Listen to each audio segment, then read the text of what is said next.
Alors, on a constaté que quand on débarque en Côte d'Ivoire, culinairement parlant, beaucoup se disent qu'est-ce que je vais manger? Et la même chose qui revient à chaque fois, c'est ya attiéké parmi les mets, les multiples mets qu'on peut retrouver à table ici en Côte d'Ivoire. Alors ce matin, mesdames et messieurs, nous avons choisi de partager avec vous l'expérience de l'attiéké. Comment est-ce que ce mets de prédilection ivoirien arrive à table? Donc on va commencer le processus à la base jusqu'à arriver dans le plat du consommateur final. Mesdames et messieurs, installez-vous confortablement. On va vous proposer à l'instant les ingrédients de base de l'attiéké que vous aimez tant. Alors, la première étape, c'est le manioc. Et pour avoir le manioc, vous savez très bien que ça sort du sol et c'est une culture qui nous sort du sol. Vous allez les écouter parler tout à l'heure, ces mamans-là, comment ça se passe. Donc maintenant, ce qui nous intéresse maintenant pour la première étape, mesdames et messieurs, c'est bien sûr ce manioc-là. Et ce manioc-là, il est là grâce justement à la bravoure de ces hommes et femmes-là qui travaillent dur au quotidien pour nous permettre de nous proposer ce manioc-là que vous voyez. Donc, alors, maintenant, la première étape, on va commencer par enlever les maniocs dans le sac. On prend le manioc qu'on va découper. On n'a pas besoin de le laver. Non. On ne lave pas. On épluche. Avec cette peau-là, qu'est-ce qu'on fait? On ne fait rien avec la peau ici. On utilise plus cette peau. Oui, on utilise. On donne au bœuf. Ah, on donne ça au mouton. C'est la nourriture de mouton une fois qu'on a fini. D'accord, ok. Ça, c'est le manioc blanc. Oui. Il y en a deux variétés, le rouge et le blanc. Après, on casse comme ça. On met dans l'eau. Voilà. Et après, on lave. On lave ici. Quand il faut laver, on va voir comment ça se passe. Maintenant, on lave. On laisse fermenter. Oui, on laisse fermenter. Et voilà le résultat de la fermentation. Après fermentation, on va laver. Voilà. Ça au milieu. Oui, la tige là, la racine. Là, ça ramollit un peu. C'est mou, je peux toucher. Ah oui, je confirme, ça ramollit un peu. Voilà, c'est déjà... On découpe aussi.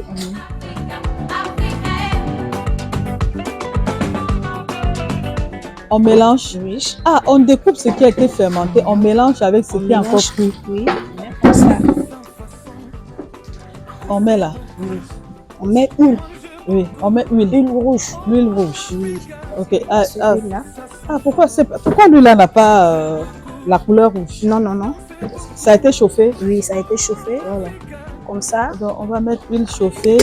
Comme ça.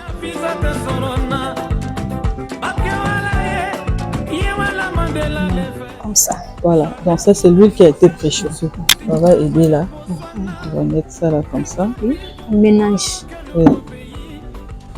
On mélange comme ça. Et on va au moulin. Oui, on tourne. Quand on a mis ça, on est obligé de tourner. On verse juste au-dessus. Oui, juste au-dessus. On va au moulin. On va les piler. Puis, pour aller piler ou pour écraser?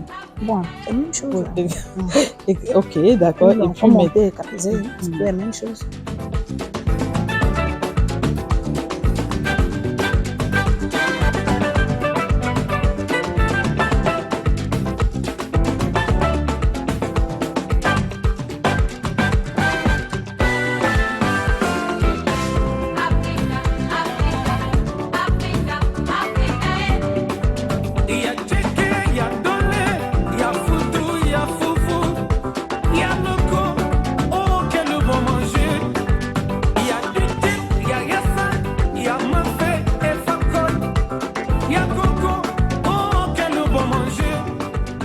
On laisse fermenter le lendemain. Elle est venue hier soir. Nadia a mis le manioc dedans.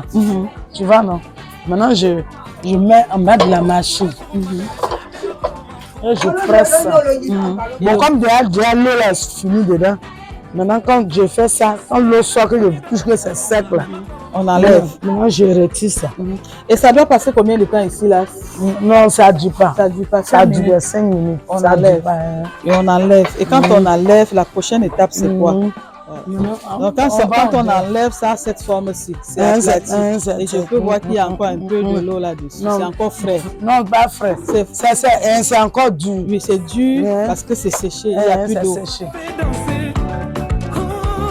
Maintenant, arrivé ici, voilà. Je mets le... Maintenant, ce qui est serré là, je remets. On enlève. On enlève ça. Et on verse là-bas. Et puis ça sort. D'accord. Ensuite, maintenant, elle prend de ce côté-là et elle casse. Vous appelez ça casse. Après, ici, là, on tombe là. Elles sont en train de taper. Ça passe dans le tamis. Après, tamis, ça rentre dans elles sont en train de taper. Et celle-ci, elle prend. Elle met ça ici. Elle met ça là. Maintenant, ils vont tamiser. Oui, on met dans tamis et on tamise. Ah, c'est pour ça que ça sort. Les grains. Maintenant, elle va taper légèrement, elle va mettre dans le vent. C'est bon manioc. Ok. C'est quelque chose de manioc bonois là. C'est avec tout manioc. Non, c'est pas tout le manioc. Bonois. Bonois. Ok, c'est quoi? C'est le manioc blanc. Blanc. Pas le manioc rouge. Ok. Ah, ça, c'est rouge, comme ça.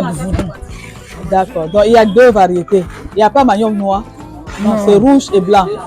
Ok, d'accord. Donc maintenant, quand on a tamisé, et ça donne ça. Ça donne ça. Il y a taper, il y a les mettre ça. Donc il faut absolument faire comme ça. Si on fait comme ça là, on peut pas faire comme ça. Non, c'est comme ça. Non, oui, j'ai vu là. Mais est-ce qu'on peut pas faire comme ça? Non, ça va faire comme ça, ça donne pas. Il faut faire comme ça. Non, ça peut pas. Ah, il faut apprendre à faire ça. Voilà.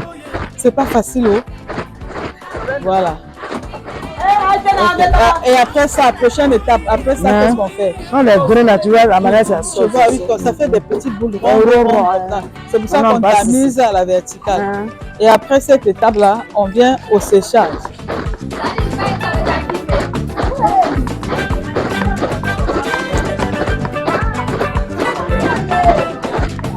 Et ça, on passe ça dans le tamis.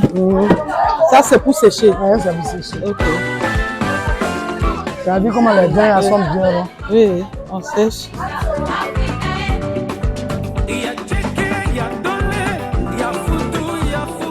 On peut mettre dans n'importe quoi pour sécher. Non, pas c'est ça. D'abord.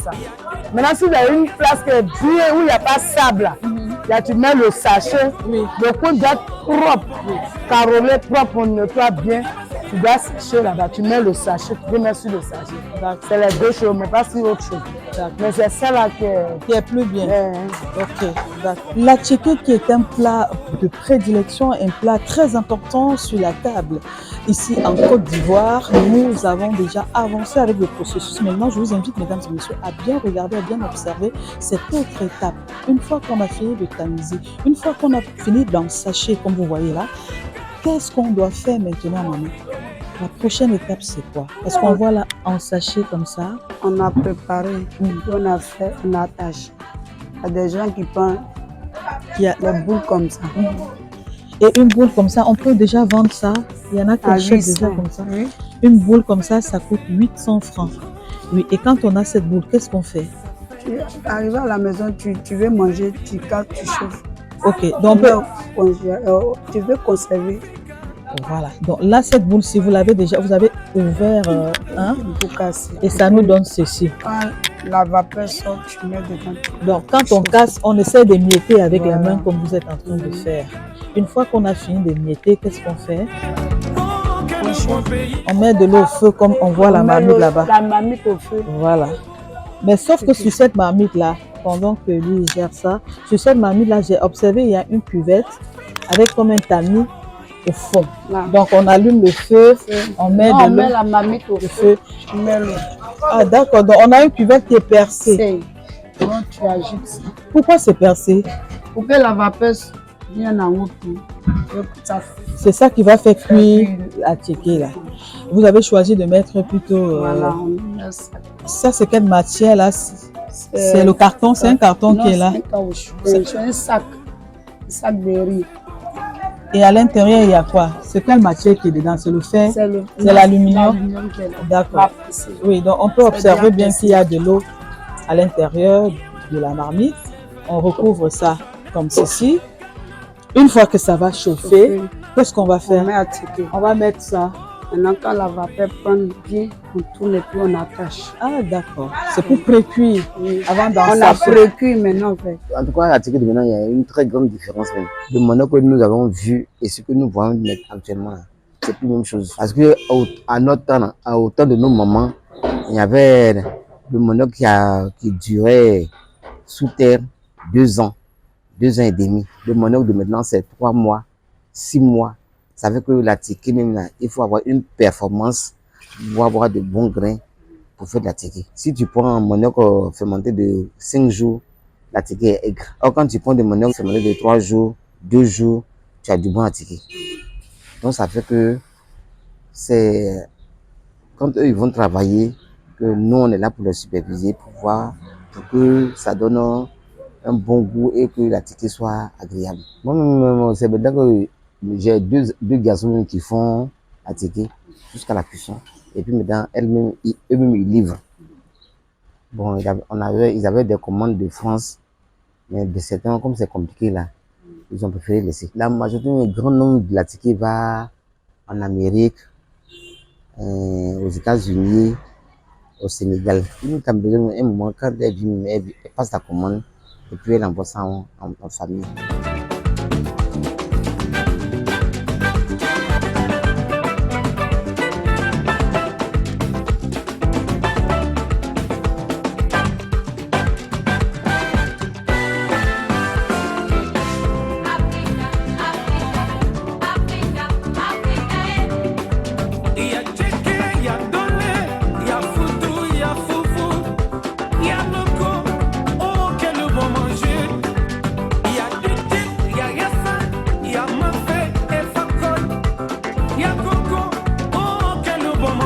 On appelle en Côte d'Ivoire sur le gaba.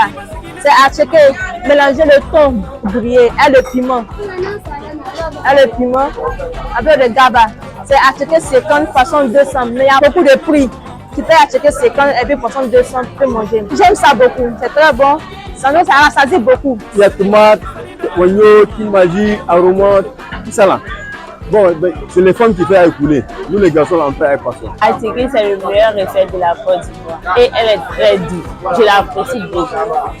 J'ai mangé attiqué avec du poisson. Voilà. Merci beaucoup.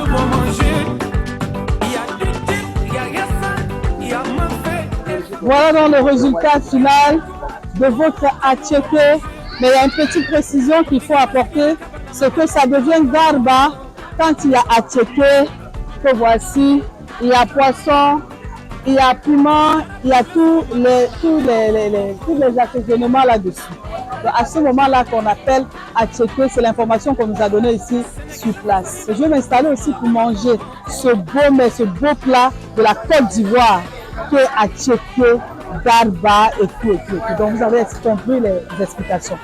Donc, je pense que vous avez vu la transformation, la composition et les efforts surtout de ces braves femmes et ces braves hommes qui se lèvent tôt le matin pour produire de l'énergie et pouvoir produire ce magnifique attiqué que vous aimez tant. Depuis Abidjan, nous sommes Esther Maël et Cédric Chouna. Cédric Chouna qui lui a travaillé beaucoup et lui aussi va manger attiqué après ou garba s'il veut. Donc maintenant vous savez faire la différence. Depuis ici là, on vous salue là-bas au Cameroun.